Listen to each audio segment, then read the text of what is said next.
So it turns out that Brian wasn't joking when he teased us with oops all Arachnes during his keynote.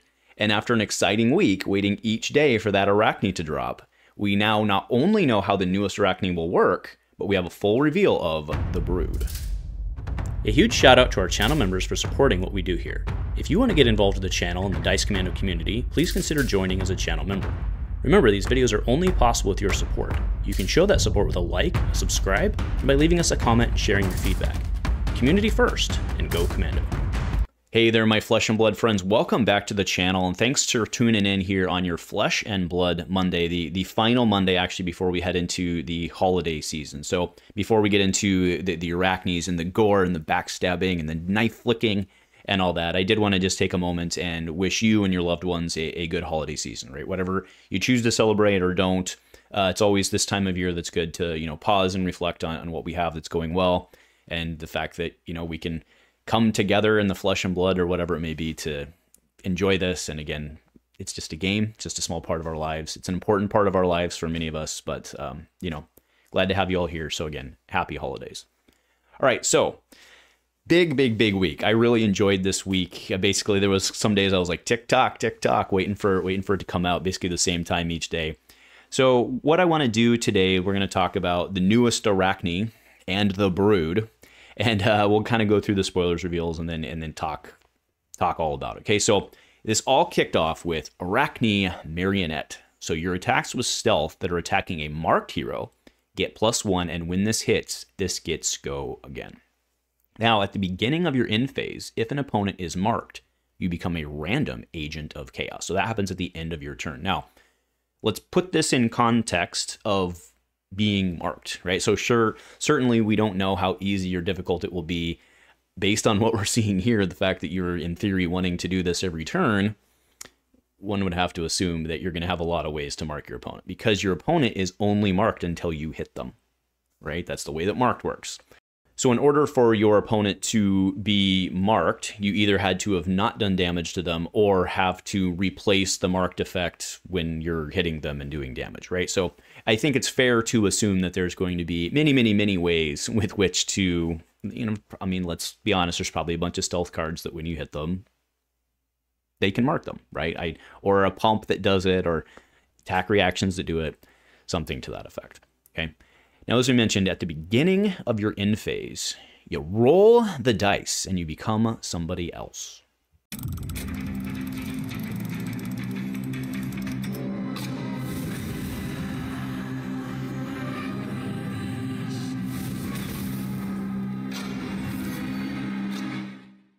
Awesome videos, and yes, we're going to go through each one of them. And number one is Arakni Black Widow. I think it's so appropriate that it's number one. The Soyame art, she's one of my favorite artists in all Flesh and Blood, which is saying a lot, right? There's a lot of really cool stuff out there, but I really enjoy Soyame stuff. I think it's really awesome to have her on the Black Widow card. So you can see on the card fan, I wanted to appreciate the art, but I also wanted to make it easier to read, so we did go with the token version. So if you are the Black Widow, once per turn attack reaction, discard an assassin card, and target assassin attack gets +3. If it has stealth, it gets when this hits a hero, they banish a card from their hand. At the beginning of your end phase, return to the Brood. So, of course, we see nothing about making them marked, so you're going to have that effect elsewhere. And after you use this, you go back to the Brood. Now, that doesn't mean that, it has anything to do with necessarily delivering the marked or not. Because remember, having an opponent that's marked lets you flip into this. You transform back. We won't use transcend. We transform back regardless. But this is very cool in that it turns any assassin card into basically a +3 reaction, right? A Razor's Edge, effectively. Okay. Now, what also interesting about this is that because you become this before the end phase, right, you can draw into it and you can still plan ahead. So it reduces the impact of the randomness because you at least get to plan ahead before you go into your blocking.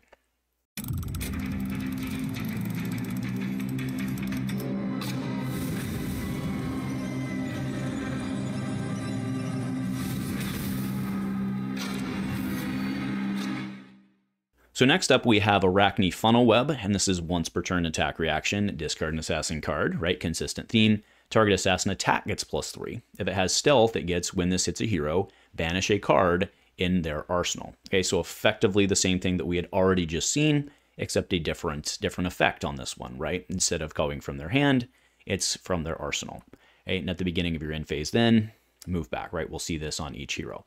So very, very similar effect to the first one we saw here, or the first to number 1 to Black Widow, just attacking a different portion. Now, of course, you don't necessarily control whether they have arsenal or not, and you don't control whether you flip into this one or not. So this one seems a little less good to me than number 1, than Black Widow, but it still seems pretty good to make sure you have that disruption. But again, it's not something that you can count on having available to you.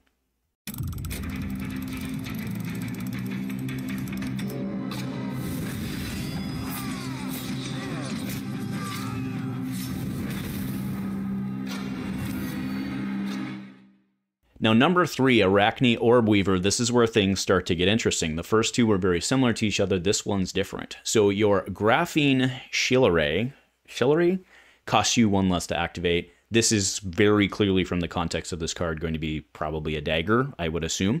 Okay. Now, once per turn instant, so not an attack reaction. As an instant, discard an assassin card and equip the Graphene Shillelagh, whatever it is.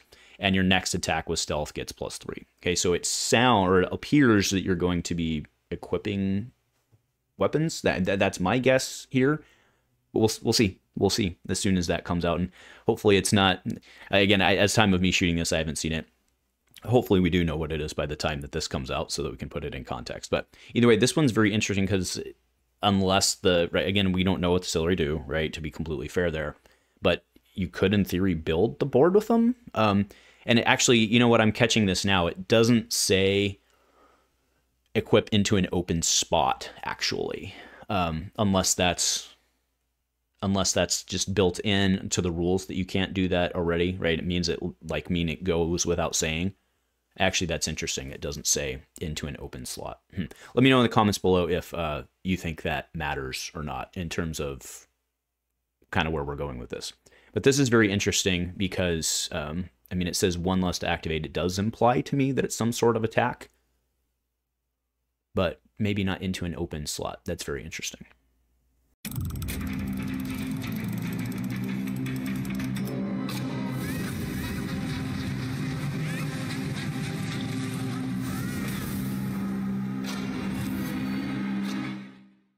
All right, so Arakni Redback, our number 4 Arakni, once per turn attack reaction, discard an assassin card, and target assassin attack gets +3, and if it has stealth, gains go again. That seems extremely good, right? And again, the fact that you know that you're going to have this going in. Now, to be fair, that does mean you're going to have at least 2 assassin cards in your hand, one of which would have stealth, right? An attack of which would have stealth, because remember, you can discard any target, any assassin card. You'd have to have 1 stealth, be able to give it +3, go again. And then, I mean, you'd want to have something to follow it up with, right? So probably looking at a 3-card assassin hand. I mean, I would imagine I'd say that probably when you're building this, you're going to be running 75, 80%, maybe even more assassin cards. I mean, assassins have plenty of good cards, so it shouldn't be a problem. But most of your deck's going to be assassin cards. I don't know, being able to become Arakni ASC, or a Chaos Agent, or whatever it was, whatever the new one is, I'll put it up. I can't think of his name right now, but being able to come Arakni ASC seems pretty good.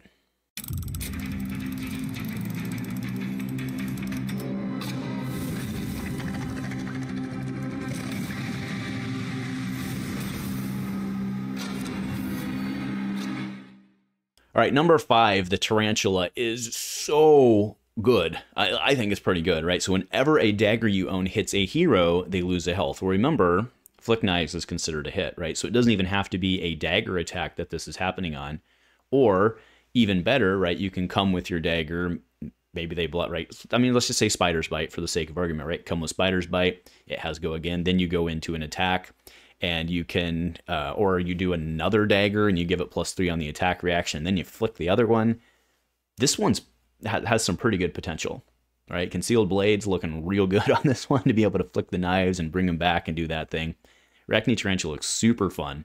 And again, this one, because of, as we were talking about on number 4 and, you know, with the go again and stuff like that, in terms of what you have to have in your hand, because it's dagger based, you actually have to have less cards, or I should say less specific cards, than you would like in the previous case where you had to have one with stealth and one to chuck, right? In this case, you really just need one to chuck and then a couple other cards with which to pay.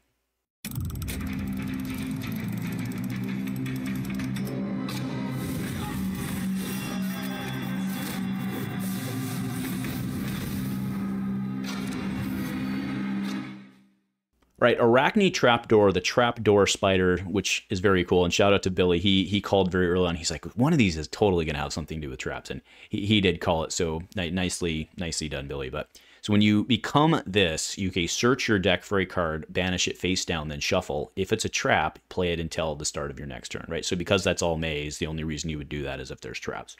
Something like Frailty Trap seems pretty good. A lot of, remember, you're not getting the Riptide ping off there, but you're still doing things. And heck, we might see some other traps, right? Some more traps in this next set. What's interesting to me about Trapdoor is how much it deviates from the other 5 Araknis, right? The other 5 Araknis very clearly have a constant theme of, right, discarding the card, doing the thing. With Trapdoor, you're doing it at the end of your turn, and then you can basically set yourself up for that. And that's pretty neat. I'm not quite sure on the full ramifications of this, because remember, you don't control when you flip into, right? You roll the die. I mean, you control when you flip in because there's marked and all that, but you don't control which one you're flipping into, or at least maybe there's cards out there that do let you do that. But it's very interesting on this that you don't.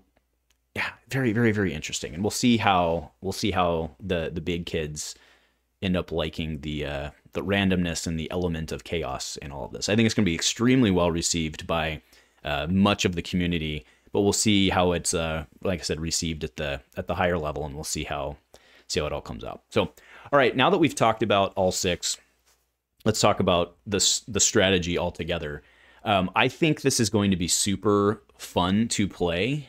I think it's going to really appeal to certain type of player who likes having fun with this, but you know, as I mentioned, I don't know how ultimately competitive this is going to be, unless, of course, like the power level is just pretty high.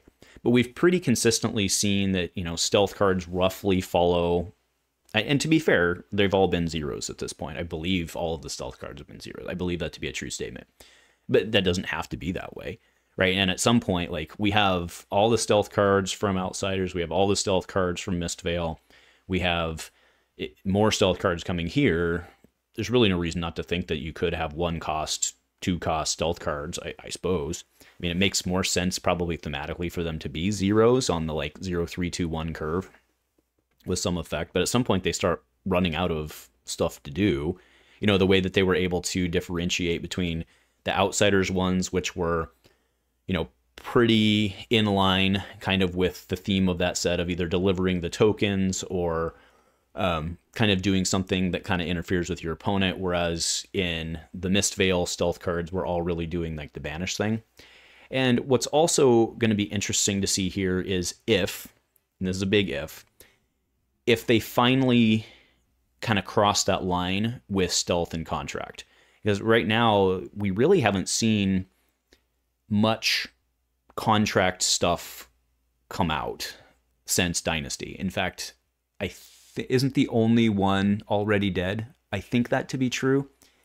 And the reason that I think that that's worth talking about is because right now with the stealth cards, you don't get the silvers with which to buy back stuff, right? So you have cards like Graven Call, and, you know, Graven Call is a pretty good one, but you also have your legendary equipment, Redback Shroud, your Black Tech Whisperers, to where you can buy them back.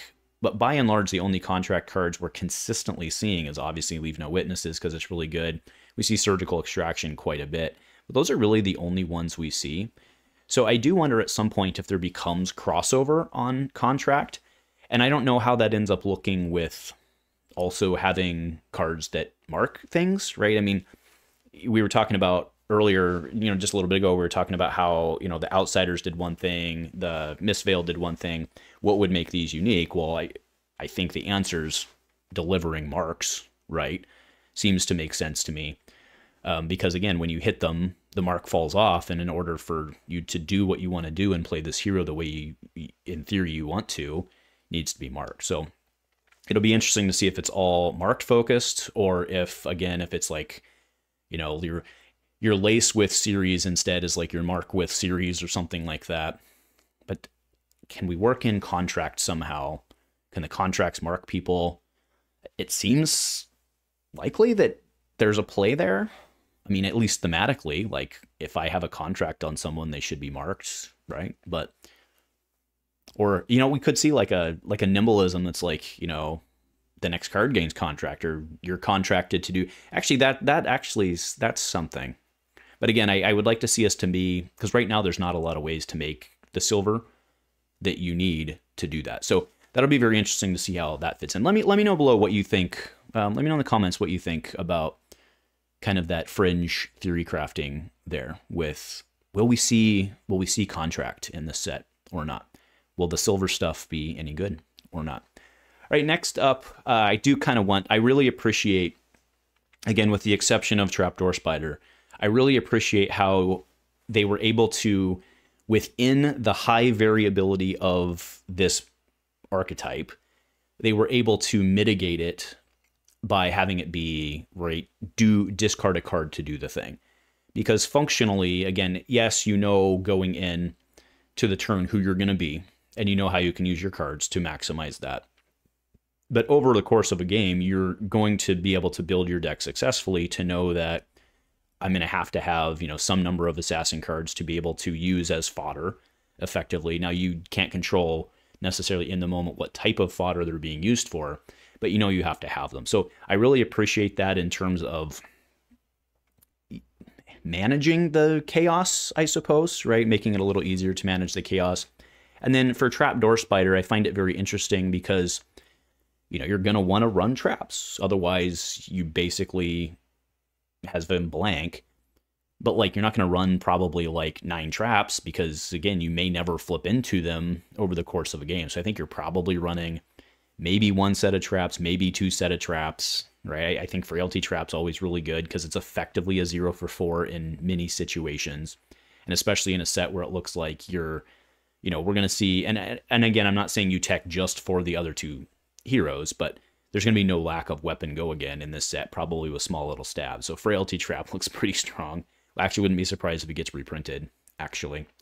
Although it is Outsiders theme, so maybe not. But I don't think you run more than, and by when I say I don't think you run more than like 1 or 2 traps, I don't mean cards, I mean sets.